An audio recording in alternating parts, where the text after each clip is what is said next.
All right. To those of you who are new here, hello and welcome. And to those of you who are coming back to the channel, it's good to see you again. Real quick before we get started, I've decided that rather than awkwardly reiterate who I am at the start of each video, I'm going to streamline things a bit and use this as my new channel and video header. All of that old info that used to be here about who I am and what I do and the purpose of the videos in this playlist series will now be packed in the video description down below, along with the referral code that you see here on screen. If you're someone who doesn't have Star Citizen yet and you're thinking about getting into it, if you use my referral code on screen here when you create your account, you'll get some extra goodies, and depending on the time of year when you sign up, you may even get a free bonus ship with LTI in addition to the normal referral bonuses. Check Star Citizen's website for any info on sign-up bonus events that may or may not be running at the time that you go to create your account, as well as what ships may or may not be on offer for those sign-up bonuses. So, now that that's out of the way, let's get into today's video. How many of you remember this? Pepperidge Farm remembers this.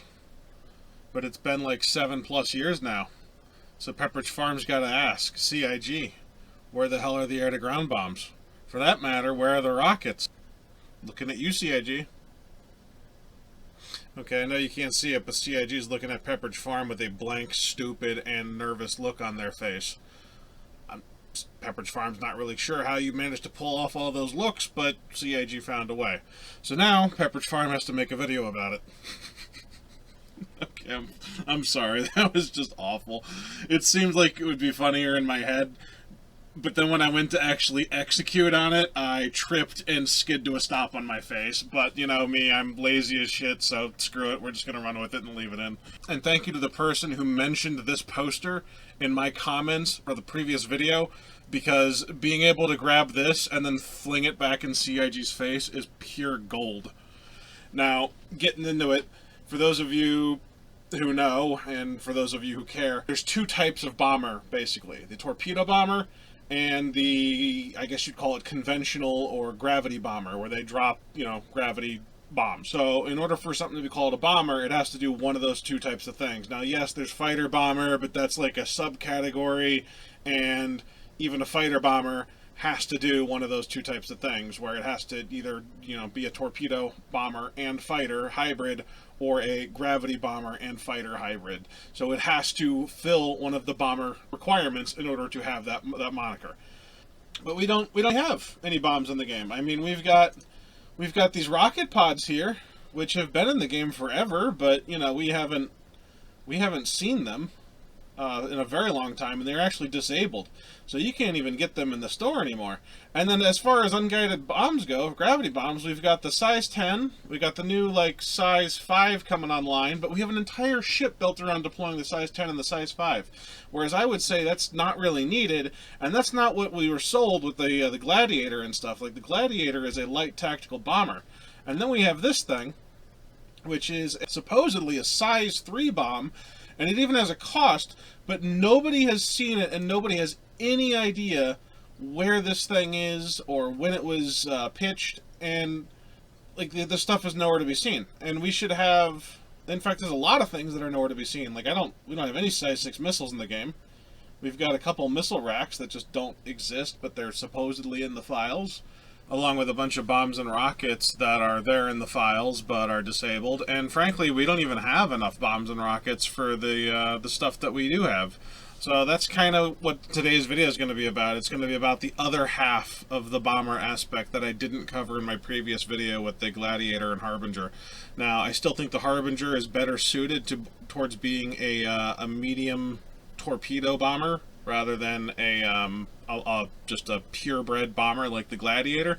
But I wouldn't be opposed to maybe adding some gravity bomb racks on the bottom missile pylons on the Harbinger, or maybe some special gravity bomb compartments in place of the torpedoes. I mean, obviously it would require a shipyard to change the rack, and then you could, customize it. But I do think we need more rockets, more bombs for small craft, and the rockets that we have now need heavy rework. They should be doing around 600 damage a shot. They should have some AoE blast to them, so they're a little more effective, and they should be able to have some decent penetration. So looking at the stuff that we have in game for the different types of rockets, this is kind of how I've broken them down with what we have. Like, these are the smallest ones. The Jerichos, they're 70 centimeters long. These are the next largest ones, the Liberators, they're 90 centimeters long. And then the Firestorms are 110 centimeters long, and you can see the scale compared to the Titan exosuit or whatever it is.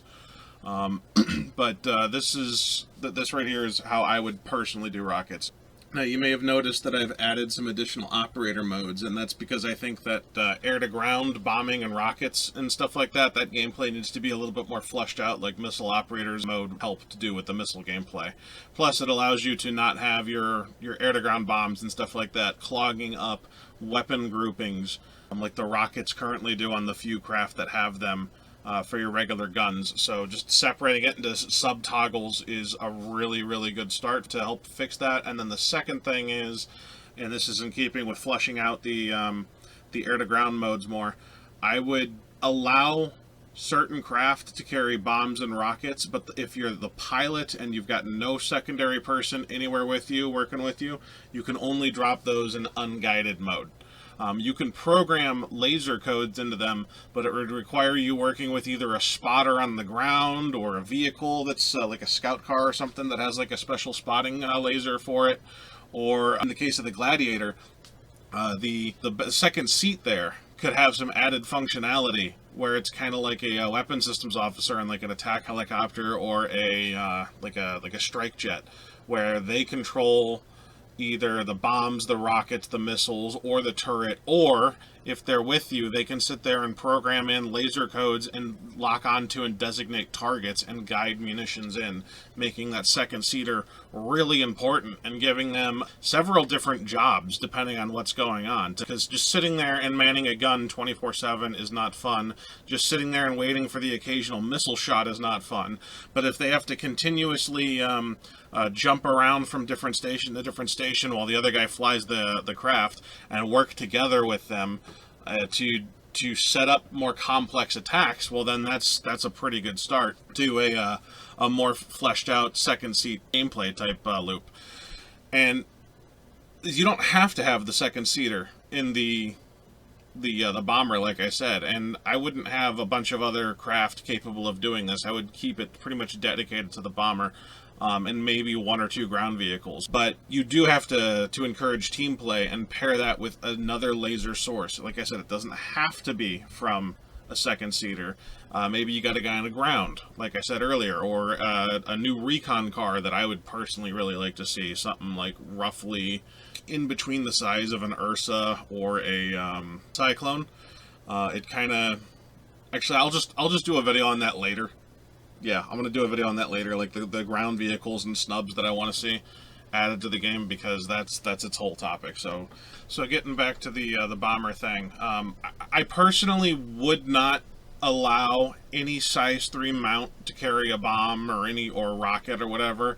If you are designated as a fighter bomber, like a multi-role kind of thing, like for example, like the Gladius and the Mustang and a couple other snubcraft and stuff like that, I would personally allow them to mount rockets and stuff on them, but not bombs. I think the bombs and the torpedoes should be almost exclusively tied to bomber type craft. Just like how you can have a fighter bomber, but it's not as good at dogfighting as a purebred fighter is. I don't want a tactical aircraft to be as good as a bomber is at ground strike. Like that defeats the purpose of having that.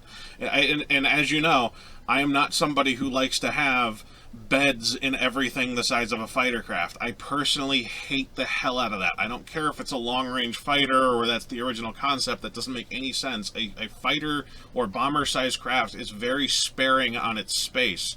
So if you are a combat vessel, you need to be doing dedicated combat. Now, if you're like a starter rookie vessel kind of thing, okay, like you're a Titan, a Nomad, or that little clipper or cutter or whatever the heck it's called for the Drake thing, the Winnebago looking thing, and you got a bed in there, or like a little Aurora or something, okay, fine, whatever, but that's a multi-role. The only fighter-sized craft in my mind that should have life support, like kitchenettes, bathrooms, and beds and stuff on them, are specifically the Scouts and Pathfinders, because that is their job to go out there and do long-range recon missions and stay out there for a long time and sneak around. So they need that additional capability. But they're giving up the ability to fight and carry ordnance and some cargo and stuff like that in order to have that capability. So, and it's actually kind of funny, because not long ago, some people have accused me in some of my videos of just wanting a do-everything craft with the Perseus or the bombers. And I have never, ever wanted a do-everything craft. I've said this 1,000 times. I am not trying to make something do everything. If I have listed 50, 60 things wrong with something, then the issue is that this thing that I've been talking about can't do its one and only job. Everything that I suggest is in keeping with the general guideline of what this thing is supposed to do. So I'm not sitting there saying, oh, I want this bomber to be an interdictor. Oh, and I want it to be a cargo craft. Oh, and it should have more guns and more maneuverability and beds, and it should have refining facilities, mining capability. I'm not doing that. That is a do-everything craft. Saying that your bomber doesn't have bombs or its guns are too small and they need to be increased and fixed is not making it do everything. It's making it do its specific job better, or actually able to do it to begin with, because some of these ships are so terribly designed, they function as a certain thing in name only, which is the whole reason I'm doing this series. So you know who you are, and if you've made it to this far in the video, fuck you, ye suck, okay? Like, you can't actually be that stupid. You've got to be trolling. Like, I have some faith in you. You cannot be that stupid to look at something and go, oh, he just wants to do everything ship because he's fixing all the problems with it. It's like, no, I'm reinforcing its niche. For example, the Perseus. I took away its size 5 missiles. Why? Well, a couple reasons. One, they're a little too omni-purpose. The Perseus is supposed to be a dedicated anti-corvette ship, like a corvette killer. So a size 5, while yes, it's designed to be used against like the fast attack craft size vehicles, which are kind of like an in-between corvette and heavy fighter bomber type category, it can still engage heavy fighters on occasion. And it's too weak to actually deal with the corvettes that it's supposed to be attacking. So I bumped those up to size 6, partly for the extra damage, but also to kind of remove some of that omni-purpose capability. Now, yes, I added a couple tiny little guns to it, but that doesn't turn it into a hammerhead, you know, when you've got a couple extra twin-mount guns. And those other guns that I added to it can't even be slaved to an AI blade. They're literally only operated as like a toggle by the gunners. Anyway, we're getting off track. I got to keep on the bomber topic. So, you know, not a fan of like little fighters that have all this crazy shit packed into them. I know some people like the beds, and I'm not trying to take them away from everything, but if you're starting to cram dumb things like this in there that get in the way of, like a bomber, for example, doing its only job, in the case of the Harbinger, no, they've got to go. I'm sorry, they just have to go. The Harbinger has less torpedoes than the light bomber, despite being a medium bomber frame, twice the size, like just bigger, better in every category. You know, that should not be the case. It needs a second stack. And yeah, so it's you got to get rid of the things that get in the way of them doing their one and only job. So trying to wrap up the video here, I'd love to see some more bombs added, because, like, frankly, this is just not enough. I would do a size 2, a size 3, and a size 4, maybe a size 5 bomb. I'm not really sure. It depends how big the upcoming size 5 bomb is on the A1, and if you could maybe stuff that into something. If not, we'll just use size 4s. And I would have similar capabilities with the rockets, where you can drop them unguided. They're pretty accurate and stuff like that, or you place like a mark on the ground. If you're just the pilot, and if you've paired yourself with somebody else, they could either be on the ground or in the back seat or whatever, you know, the teamwork aspect. If you've paired them and they have a target designator, then they can radio to you and be like, hey, I'm lazing on this code. So the pilot can program that bomb in and drop it in the area, and then the bomb or the rocket will home in on that code and smack the target. DCS does this. There's a lot of things that do this. It can be done. It's pretty simple and easy to do, and it encourages team play. which is exactly what people want. And the Gladiator is supposed to be the UE Navy's like premier light bomber. You can stuff this thing in an Idris. It's supposed to be very, very customizable. You can go with multiple missile options, which, you know, when armor's in there, yeah, the missiles aren't really going to be that good against larger craft if you've got a bunch of smaller ones. But the Gladiator could operate as like a not like a frontline fighter, but like a second line, like missile truck or something. So while the Gladius goes over there and starts dogfighting, the Gladiator can come up and start firing missiles over the shoulder at the Vandal while the Gladius is dogfighting and keep him busy. And then it can come back to the ship, rearm, and go out and do it again. Or it can be configured with heavier ordnance and torpedoes and stuff for strike missions against larger craft, within reason, of course. I mean, it's not going to be doing runs against capital ships. Or again, it's like the Gladiator is the premier bomber of the UE. It can also be configured for pretty much any air-to-ground mission that you want it to have. So again, rockets, gravity bombs, all that stuff. So that's how I would do that. And then just, I don't know if I've scrolled down, but so you can read the rest of the stuff here. I mean, this is how I would have the rest of the stuff set up. But that's pretty much the end of the video. This is, again, the part 2 of my Bombers Suck series. Please make them work. And having additional air-to-ground capabilities and more ways to play the game that, you know, make sense and don't overlap with other stuff is the way forward, I think. So, thank you for watching. Hopefully you guys enjoyed it, and take care.